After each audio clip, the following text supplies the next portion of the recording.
2 दिवसापूर्वी मी सीजेपीला पाठिंबा आहे म्हणून एक रील बनवली होती आणि त्या रीलवरती अंधभक्तांनी येऊन मला एकच प्रश्न विचारला होता की आता जर एज्युकेशन मिनिस्टर धर्मेंद्र प्रधान राजीनामा देतो तर काय होईल.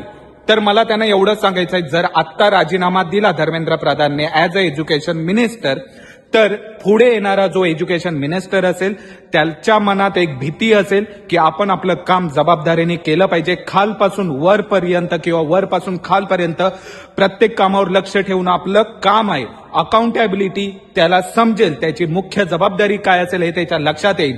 आणि जर आपण काम करण्यास फेल जातोय तर आपल्याला पण राजीनामा द्यायला भाग पडेल, हे त्याच्या मनात गोष्ट कायम टिकून राहील. त्यामुळे धर्मेंद्र प्रधाननी राजीनामा हा दिलाच पाहिजे आणि येणाऱ्या लहान लहान मुलांच्या नशिबी पुढे जाऊन अशा गोष्टी घडू नयेत यासाठी धर्मेंद्र प्रधानचा राजीनामा हा इम्पॉर्टंट आहे. आणि जर मोदी त्याच्याकडून राजीनामा घेऊ शकत नसतील तर धर्मेंद्र प्रधान सोबत मोदींनीही राजीनामा द्यायलाच पाहिजे.